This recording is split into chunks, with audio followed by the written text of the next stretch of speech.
Across the United States, some of the largest and most important lakes are shrinking, their shorelines retreating, their surfaces falling, their waters growing shallower year after year in ways that have startled the scientists who study them and the people who live beside them. These are not obscure ponds in forgotten corners of the country.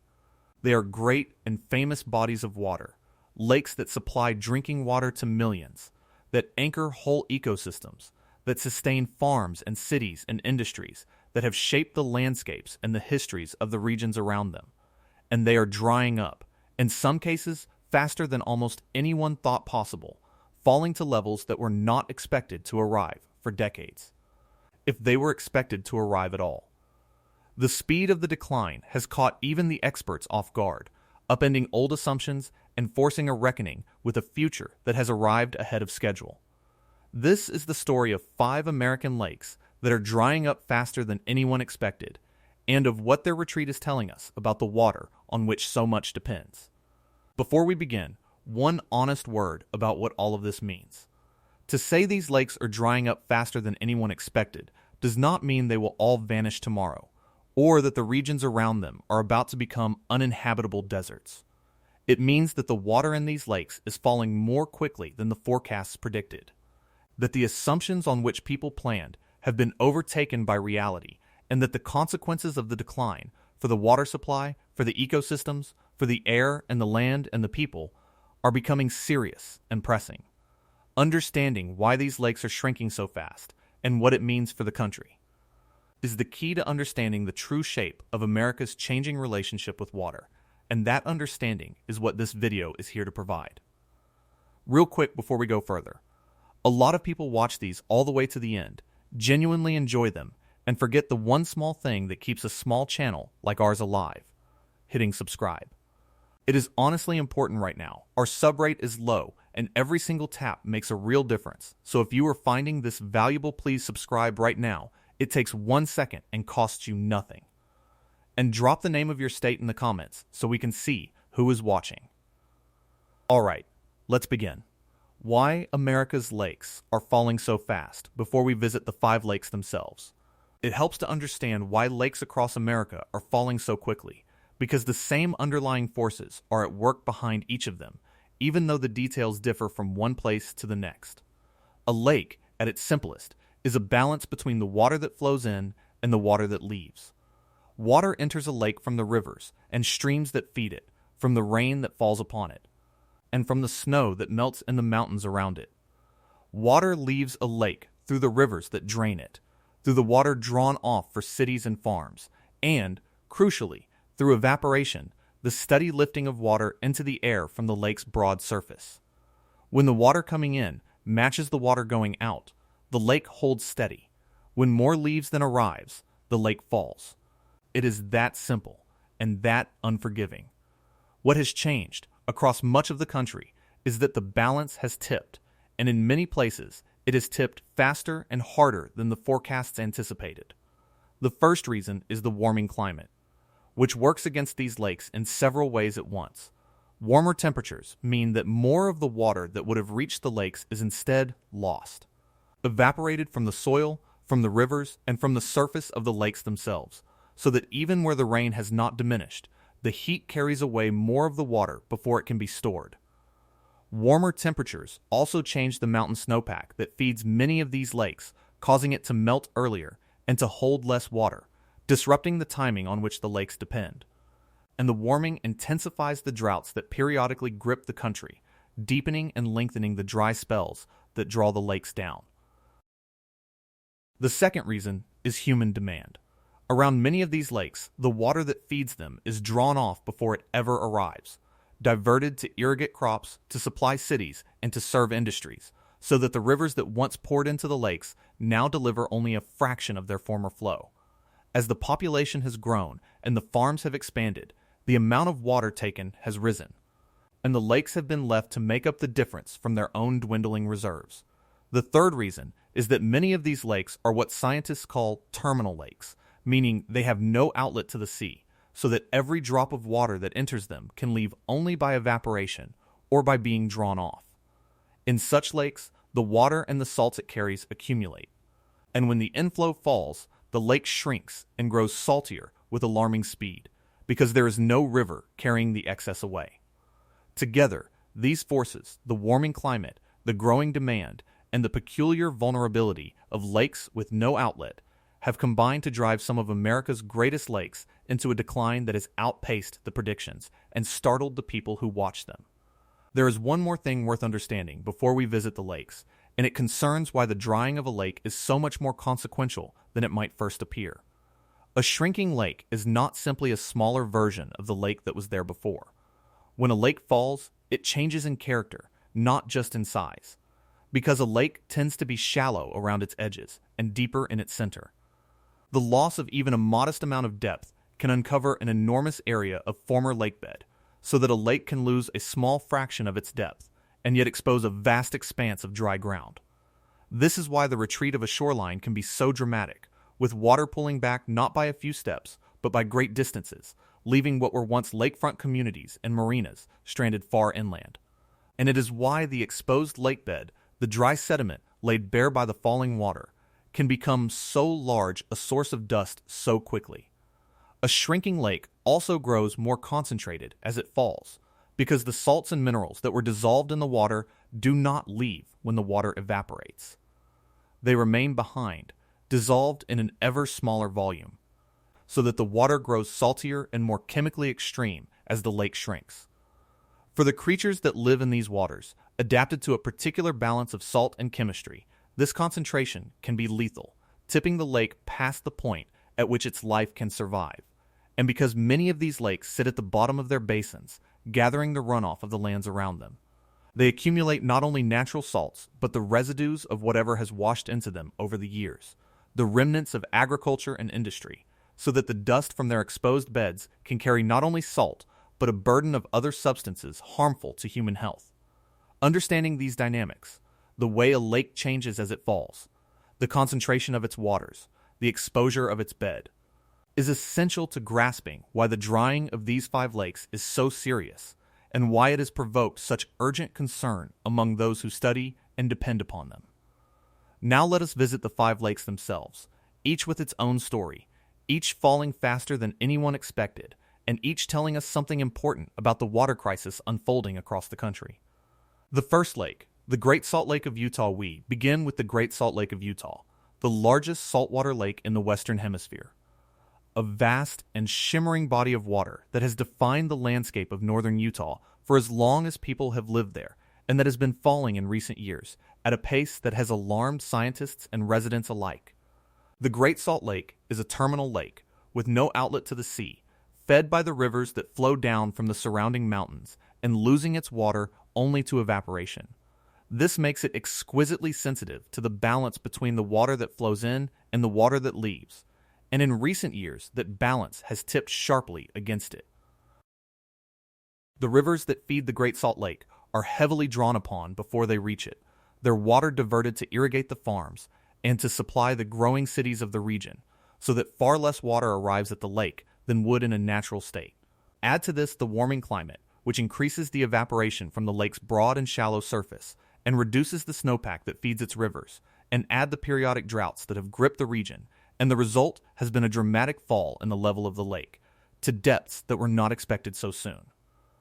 The lake has reached record lows, its surface dropping and its shoreline retreating far across the exposed lakebed, revealing vast stretches of dry ground where water once stood.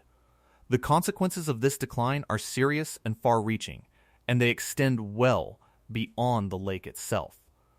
As the Great Salt Lake shrinks, the water that remains grows saltier, threatening the delicate ecosystem of the lake, the brine shrimp and the microbial life that sustain it, and the millions of migratory birds that depend on the lake as a crucial stop on their long journeys, feeding on the life the lake produces. If the lake grows too salty, this web of life could collapse, with consequences that ripple across the continent along the paths the birds travel. But perhaps the most alarming consequence is the dust. As the lakebed is exposed, the dry sediment, laden with salts and with minerals that have accumulated over ages, is lifted by the wind and carried into the air, where it can be breathed by the people of the region, including the large population of the nearby cities. This dust poses a genuine threat to human health, and it is one of the reasons the drying of the Great Salt Lake has become a matter of such urgent concern, for it is not only an ecological loss, but a danger to the people who live around it. The speed of the lake's decline, faster than the forecast predicted, has turned what once seemed a distant worry into a pressing emergency. And it has made the Great Salt Lake a symbol of how quickly a great body of water can fall when the balance that sustains it is broken. To understand the scale of what is at stake, it helps to appreciate how central the Great Salt Lake is to the region around it and how many things depend, directly or indirectly, upon its waters. The lake is not merely a scenic backdrop to the cities of northern Utah. It shapes the very weather of the region, for its broad surface feeds moisture into the passing storms, and the snow that falls upon the surrounding mountains, the snow that fills the ski slopes and the reservoirs and the rivers, is enhanced by the presence of the lake below. A shrinking lake means less of this effect, and thus, potentially, less of the snow on which the region depends, a feedback that could deepen the very water shortages driving the lake's decline. The lake also supports industries that draw minerals from its waters and harvest the brine shrimp that thrive in it, industries that employ people and contribute to the economy of the region. And these too are threatened as the lake falls and its chemistry changes. The Great Salt Lake, in other words, is woven into the life of the region in countless ways, and its decline threatens to unravel connections that most people never think about until they are gone. The dust that rises from the exposed bed of the Great Salt Lake deserves particular attention, for it represents one of the most direct and dangerous ways in which the drying of the lake reaches into human lives. The sediment laid bare by the falling water contains not only salt, but a variety of minerals and elements that have accumulated in the lakebed over a very long time, some of them harmful to breathe. When the wind sweeps across the exposed flats, it can lift this fine material into the air and carry it over the nearby cities, where a large population lives and breathes. Fine dust of this kind can penetrate deep into the lungs, and prolonged exposure is associated with a range of respiratory and other health problems. The prospect of a growing metropolitan region enveloped periodically in toxic dust from a dying lake is a sobering one, and it has transformed the drying of the Great Salt Lake from an environmental concern into a matter of public health that touches hundreds of thousands of people, giving the effort to save the lake an urgency that goes beyond the preservation of a landscape or an ecosystem. The story of the Great Salt Lake is also a story about the difficulty of reversing such a decline once it has begun, because the water that would be needed to restore the lake is the very same water on which the farms and the cities of the region depend, and asking them to give it up is a painful and contested matter. Efforts are being made to send more water to the lake, to use water more efficiently in the farms and the cities, and to recognize the lake's needs alongside the needs of the people, but the challenge is immense, and the lake continues to hover near its record lows. What happens to the Great Salt Lake in the years ahead will depend on the choices the region makes, on whether it can find a way to leave more water in the rivers that feed the lake. And its fate is a test of whether a society can act in time to save a great body of water before the loss becomes irreversible. The second lake, the Salton Sea of California, our second lake, takes us to the Salton Sea of California, a strange and troubled body of water in the desert of the southern part of the state, a lake with an unusual history and a decline that has created one of the most difficult environmental situations in the country. The Salton Sea was formed in the early 20th century, when the waters of a great river breached their channels and flooded into a low desert basin, filling it and creating a large lake where none had been for a very long time. For decades, the Salton Sea was sustained largely by the runoff from the surrounding farmland, the water that drained off the irrigated fields flowing into the basin and keeping the lake full. It became a place of recreation and a vital habitat for birds, a surprising oasis in the desert. But the Salton Sea has been shrinking, and its decline has accelerated in recent years, driven by changes in how the water of the region is used. As agreements have shifted water away from the farms and toward the cities, less runoff has flowed into the sea, and the lake has begun to fall, its shoreline retreating and its surface dropping. Because the Salton Sea is a terminal lake with no outlet, the water that remains grows saltier as it shrinks, and the sea has become far saltier than the ocean, so salty that it threatens the fish and the ecosystem that once thrived there. The decline has been faster than many anticipated, and it has created a cascade of problems that have proven extraordinarily difficult to address. The consequences of the Salton Sea's decline echo those of the Great Salt Lake, but in some ways they are even more acute. As the sea shrinks, it exposes a vast lakebed laden with the accumulated residues of a century of agricultural runoff, of fine dust rich in salts, and in the remnants of the chemicals used on the farms. When the wind lifts this dust, it carries it into the air over the surrounding communities, which are among the more vulnerable populations of the region, and the result has been a serious threat to public health, contributing to respiratory problems and other illnesses among the people who live nearby. The drying of the Salton Sea is thus not only an environmental tragedy, but a human one. A slow-moving crisis of air and health that has unfolded in one of the more overlooked corners of the country. The rising salinity has also devastated the fish, which in turn has harmed the birds that fed upon them, unraveling the web of life the sea once supported and diminishing its role as a haven for wildlife in the desert. The history of the Salton Sea makes its decline all the more poignant, for there was a time when it was celebrated as a jewel of the desert, a surprising expanse of water where people came to boat and to fish and to escape the heat, and where resorts and communities sprang up along its shores in the hope that it would become a lasting playground. For a while, that hope seemed justified, as the sea teemed with fish and drew crowds and served as a magnificent refuge for birds along one of the continent's great migratory pathways. But the sea's dependence on agricultural runoff always made it vulnerable, for that flow was never guaranteed, and as the water was redirected and the inflow declined, the promise faded, the resorts emptied. And the sea began its long retreat. The abandoned structures along its former shoreline stand now as monuments to a vision that the changing use of water did not sustain, a reminder that a lake built on borrowed water lives always at the mercy of decisions made elsewhere. The plight of the communities around the Salton Sea deserves special emphasis, because the people who live in this part of the desert are among those with the fewest resources to protect themselves from the consequences of the sea's decline. They breathe the dust that rises from the exposed bed, and the rates of respiratory illness in the region, including among children, have been a source of grave concern. This is a matter not only of environmental loss, but of justice, for the burden of a dying lake falls heavily upon people who did little to cause it, and who have limited means to escape it.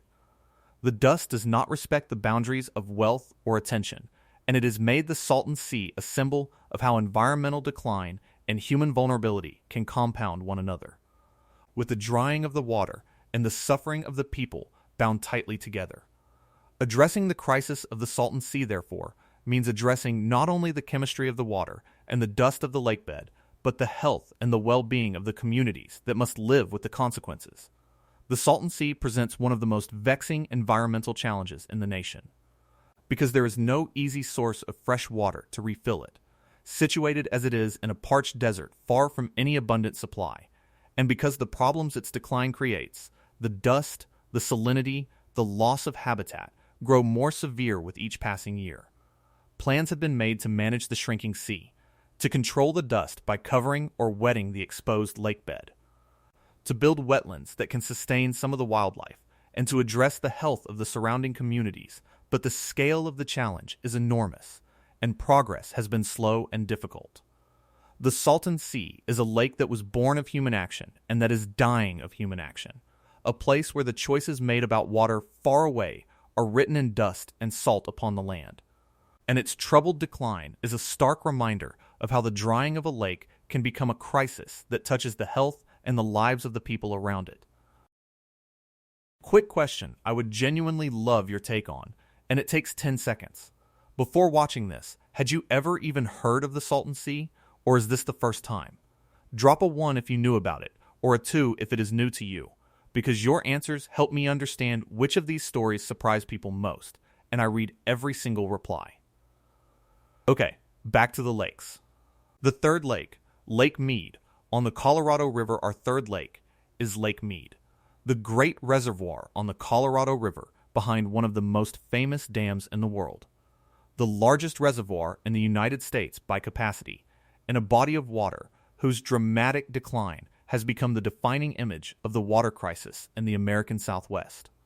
Lake Mead is not a natural lake, but a reservoir, created when the Great Dam was built and the waters of the Colorado backed up behind it, filling the canyons and forming an enormous store of water that supplies cities, farms, and industries across a vast region, and that generates electricity as the water passes through the dam. For much of its history, Lake Mead was full or nearly so, its waters deep and its future seemingly secure. But in recent decades, it has fallen dramatically, and the speed of that fall has exceeded what many expected. The decline of Lake Mead is driven by the same imbalance that afflicts the other lakes, but on an especially grand scale.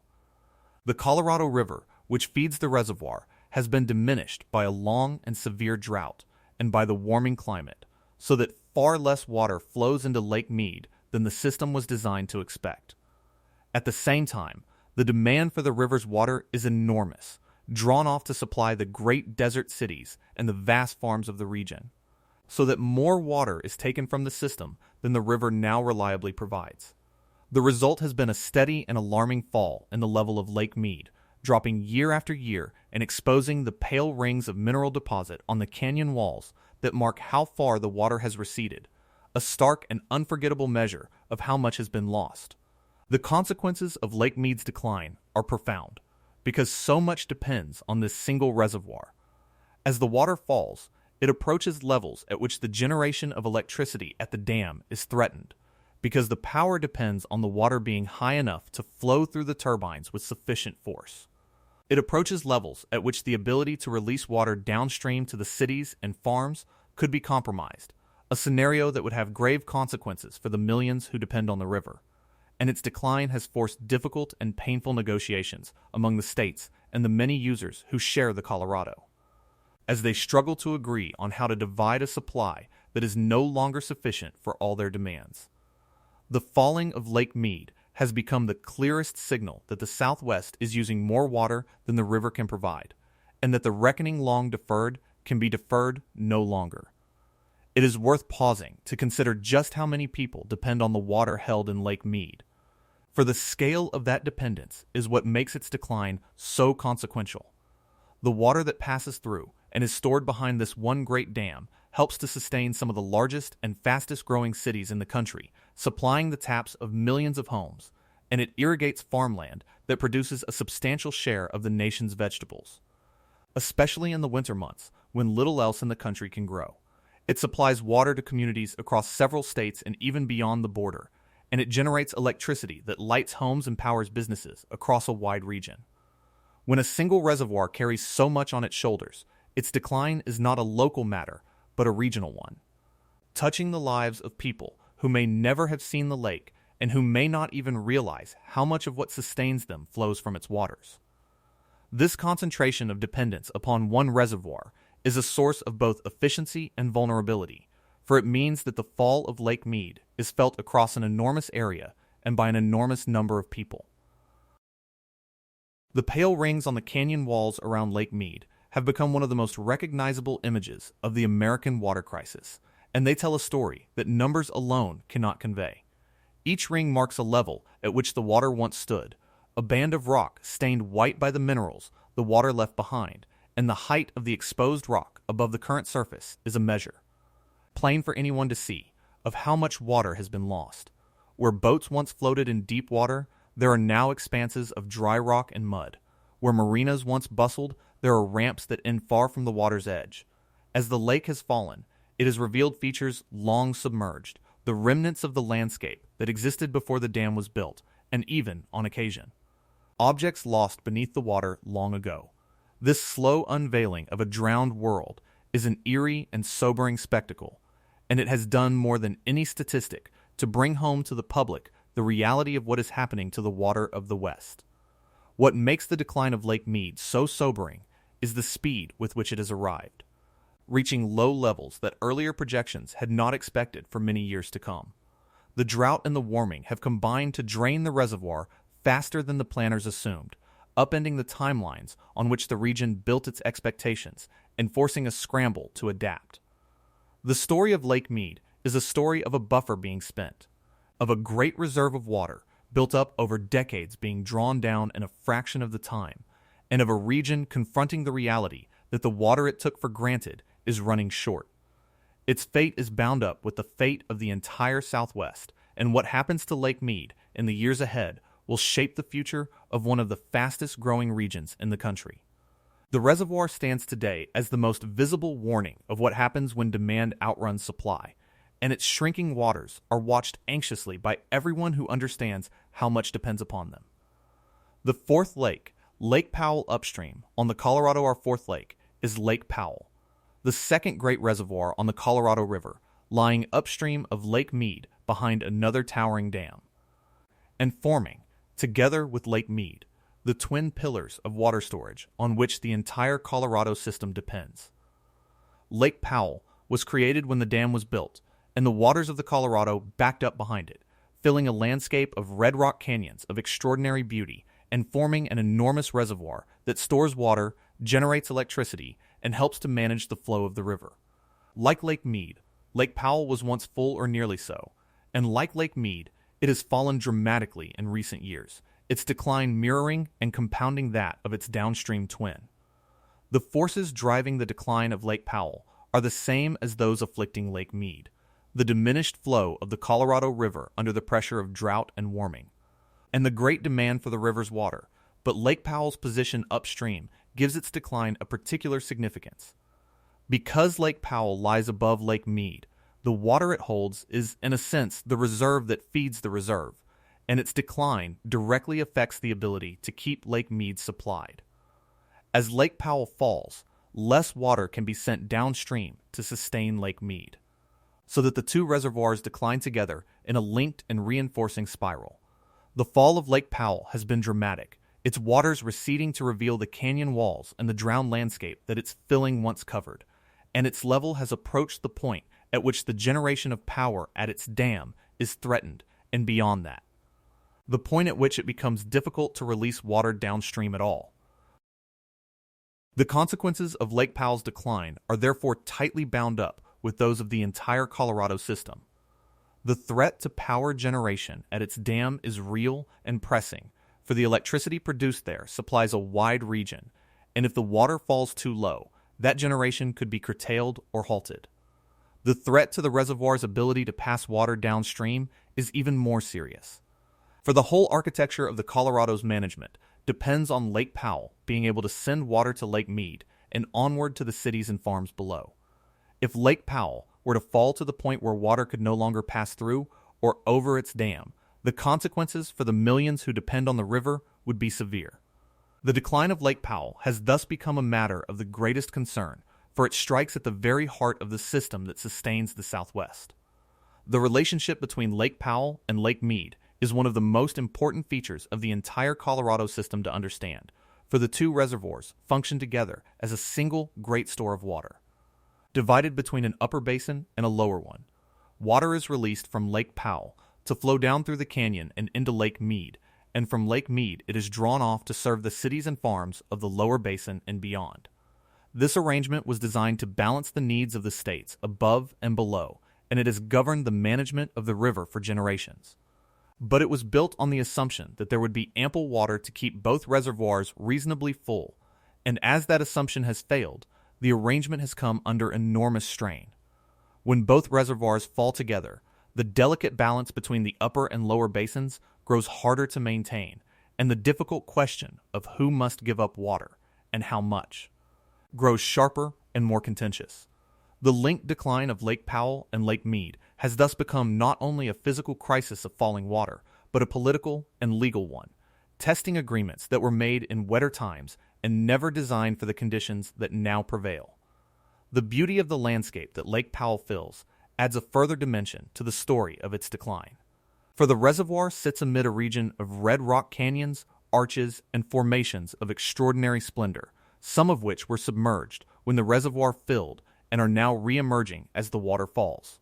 To some, the return of these hidden canyons and the reappearance of features long lost beneath the water is a bittersweet consolation. A glimpse of a drowned wilderness returning to the light even as the crisis of the water deepens. To others, it is simply another sign of how far the reservoir has fallen and how much has changed. Either way, the retreating waters of Lake Powell are revealing a landscape that had been hidden for generations, and the sight of these canyons emerging from the depths is a vivid and haunting measure of the reservoir's decline, a reminder that the water that once filled these spaces has been drawn away and has not returned. Like Lake Mead, Lake Powell has fallen faster than many expected, reaching low levels ahead of the timelines that the planners once assumed, driven down by a drought and a warming that have proven more severe and more persistent than the forecasts predicted. The two great reservoirs, once so full that their decline seemed a distant possibility, have been drawn down together with startling speed. And their linked fall has forced a fundamental reckoning with the limits of the Colorado River. The story of Lake Powell is inseparable from the story of the water crisis in the West, and its shrinking waters, like those of Lake Mead, stand as a warning of what happens when a great river is asked to give more than it can sustain. What happens to Lake Powell will help determine the fate of the entire region, and its decline is watched with the same anxious attention as that of its downstream twin. Quick pause, because this part matters, and it deserves to be seen by more people. If you are getting real value from this, tap the like button. It genuinely helps the video reach others who care about where their water comes from. And if you have family or friends anywhere in these regions, share this with them, because it honestly matters that the people who depend on this water understand what is happening to it. One like, one share to someone in your family, and let's keep going. The fifth lake, Mono Lake of California, our fifth and final lake, takes us to Mono Lake, a hauntingly beautiful and ancient body of water on the eastern side of California's Great Mountains, a lake of strange rock formations and remarkable wildlife whose story of decline and of a hard-won partial recovery offers both a warning and a measure of hope.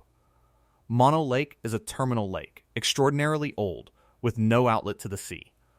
Fed by the streams that flow down from the mountains and losing its water only to evaporation. Its waters are salty and alkaline, and they support a unique ecosystem, the brine shrimp and the flies that thrive in its peculiar chemistry, and the vast numbers of migratory birds that depend on the lake as a vital stop on their journeys, feeding on the abundant life its waters produce. The decline of Mono Lake began when the streams that feed it were diverted, their water carried away to supply a distant and thirsty city, so that far less water reached the lake than before. Deprived of much of its inflow, Mono Lake began to fall, its level dropping and its shoreline retreating, and as it shrank, its waters grew saltier, threatening the ecosystem that depended on its particular balance. The falling level exposed the lake's famous rock formations, strange towers of mineral that had formed underwater and now stood revealed on the dry land, and it exposed the lakebed to the wind, raising dust much as the other shrinking lakes have done. The decline threatened the brine shrimp and the flies, and with them the great flocks of birds that fed upon them, and it seemed for a time that Mono Lake might be drawn down to the point of ecological collapse. But the story of Mono Lake took a different turn from that of the other lakes, for its decline provoked a determined response. Concerned citizens and scientists fought to protect the lake, and over time, through a long and difficult struggle, they won protections that required more water to be left in the streams that feed it, so that the lake could stabilize and begin, slowly, to recover. Mono Lake has not returned to its former fullness, and it remains below the level its defenders hoped to see it reach, but its decline was halted, and partly reversed, and its ecosystem was preserved from the collapse that once threatened it. The story of Mono Lake is therefore a story of a lake that was drying up, faster and further than many wished, and that was, through human effort and determination, brought back from the brink, its recovery a testament to what can be achieved when a society decides that a body of water is worth saving.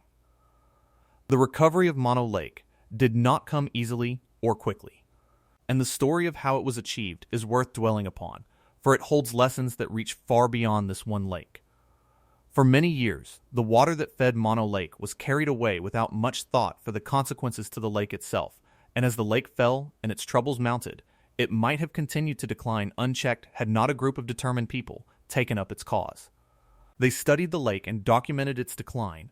They made the case that a lake of such ecological importance was worth protecting, and they pursued that case through the long and difficult channels by which such matters are decided. It was a struggle that stretched across many years and required great persistence, for the water at stake was valuable and the interests arrayed against change were powerful. But in the end, the argument that the lake had a right to enough water to survive prevailed, and rules were put in place requiring that more water be left in its streams. This was a landmark outcome, establishing that the needs of a lake and its ecosystem could be weighed against the demands of a distant city, and that the balance could be struck in favor of preservation.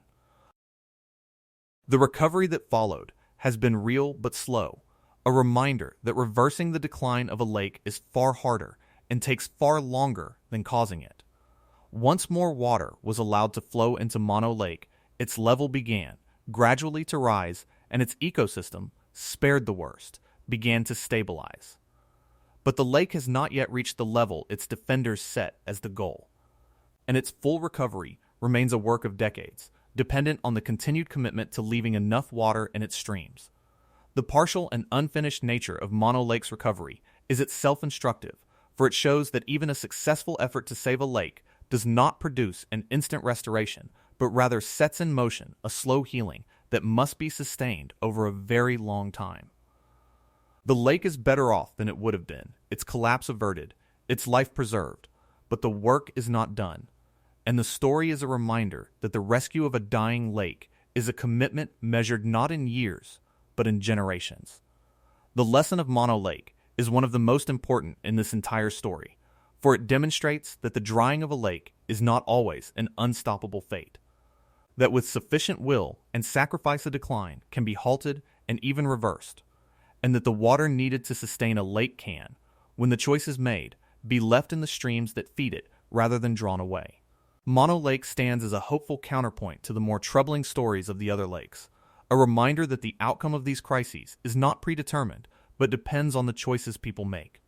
Yet it is also a cautionary tale, for the recovery of Mono Lake required an enormous and sustained effort, a long struggle against powerful interests and difficult circumstances, and it remains incomplete. The other lakes, larger and more heavily relied upon, may prove far harder to save, and the water needed to restore them far more difficult to spare. Mono Lake shows us both the possibility of redemption and the great cost of achieving it, and it leaves us with the question of whether the will can be found to do for the other lakes what was done at such effort. For this one. All right, I know this is the second time I am bringing this up. You can roll your eyes at me. But honestly, if you have made it this deep into a video about America's drying lakes, you clearly care about this stuff, and a lot of you watching still have not subscribed. I am not going to make you feel bad about it. But that one tap genuinely tips the scales for a small channel fighting a low subrate. It really does matter to us. That is the last time I will ask. Promise. Let's finish. What these 5 lakes are telling us together, having visited all 5 lakes.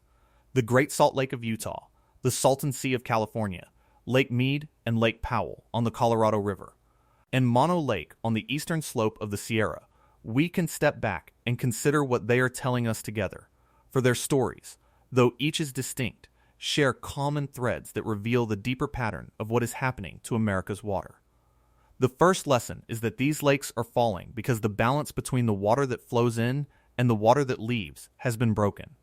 Tipped by the warming climate that increases evaporation and reduces the snowpack, by the great demand that draws off the water before it reaches the lakes, and by the peculiar vulnerability of terminal lakes that can lose their water only to the air.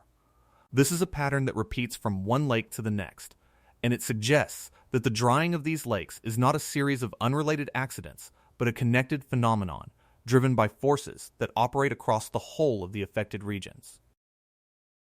The second lesson is that the decline has come faster than expected, again and again, upending the forecasts and the timelines on which people planned.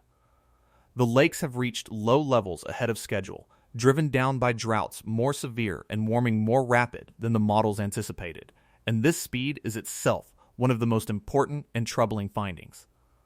For it suggests that the future these lakes represent may arrive sooner than we think, and that the time available to respond is shorter than we hoped.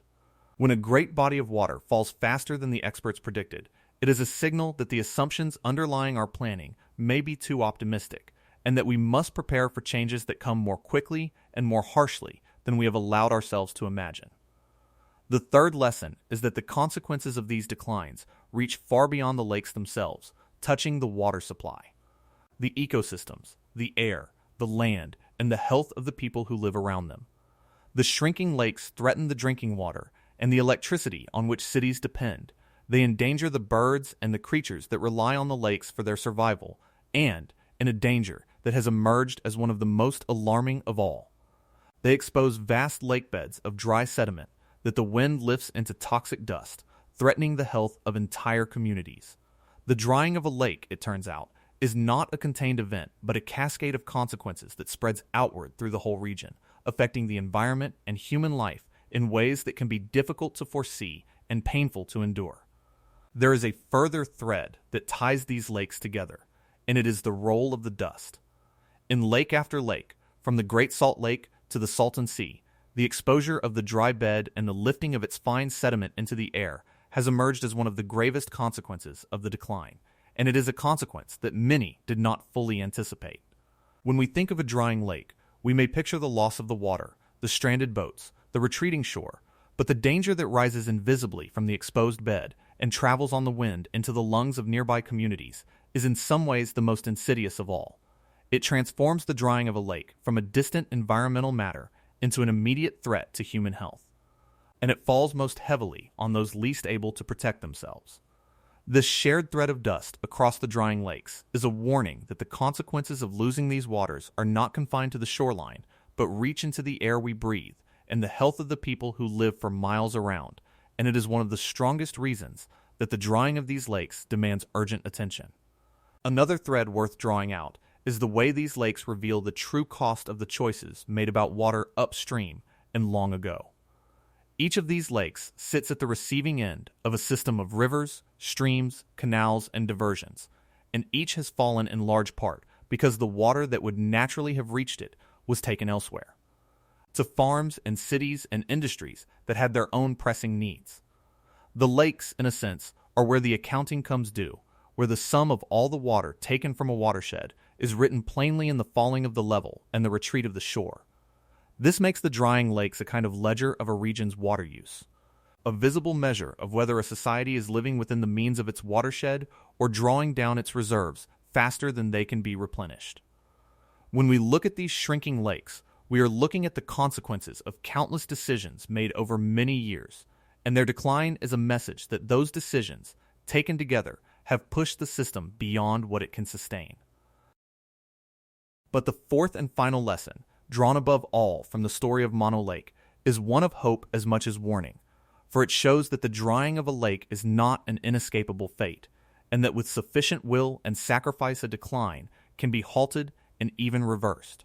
The recovery of Mono Lake demonstrates that the water needed to sustain a lake can be left in the streams that feed it, that the balance can be restored, and that a body of water on the brink of collapse can be brought back.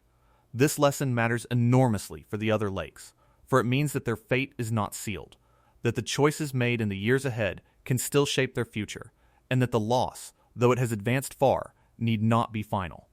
What happens to these lakes will depend on whether the regions around them can find the will to leave more water in the rivers and streams, to use water more wisely, and to recognize the needs of the lakes alongside the needs of the people, a difficult and contested task, but not an impossible one. The 5 lakes we have visited are drying up faster than anyone expected, and their decline is a warning, a vivid and visible sign of the strain upon America's water in an age of warming and growing demand. But they are also a call to action, a reminder that the future of these waters is not yet decided, and that the same human ingenuity and determination that has so often transformed the landscapes of this country can be turned now to the task of saving them. The lakes are falling, and the loss is real, but the story is not yet finished, and what happens next will depend on the choices we make. Whether these great bodies of water are allowed to dwindle away, or whether they are, like Mono Lake, brought back from the brink, is a question that the coming years will answer, and it is a question that concerns not only the regions around the lakes, but the whole of a country learning, sometimes faster than it wished, what it means to live within the limits of its water. The retreat of these 5 lakes is telling us that those limits are real, that they are arriving sooner than we thought, and that the time to respond, while still available, is shorter than we once believed. It is worth remembering, as we consider the fate of these 5 lakes, that they are only the most prominent examples of a phenomenon that reaches more widely still. For across the country and around the world, there are other lakes and other waters facing the same pressures and the same decline. The forces that have driven these 5 lakes down, the warming climate, the growing demand, the diversion of the waters that feed them, are at work in many places, and the lessons drawn from these 5 apply far beyond their shores. To study them closely is therefore to learn something about the predicament of water in an age of a changing climate and a growing human thirst, and the understanding gained here can guide the choices made about many other waters that face a similar fate. These lakes, in their decline, are teachers as much as victims, and what they have to teach is urgent and universal. A warning written upon the land for all who are willing to learn from it. In the end, the story of these 5 drying lakes is a story about limits, about the reckoning that comes when the demands placed upon a finite resource exceed what it can provide, and about the choices that determine whether that reckoning brings loss or renewal. The lakes have fallen faster than anyone expected because the pressures upon them have grown faster and harsher than the forecasts allowed, and their swift decline is a warning that the future may arrive sooner than we are prepared for. Yet within that warning lies an invitation, a chance to act while action can still make a difference, to leave more water in the streams and rivers, to use what we take more wisely, and to recognize that these great bodies of water are worth preserving not only for their beauty and their wildlife, but for the health and the well-being of the people who live around them.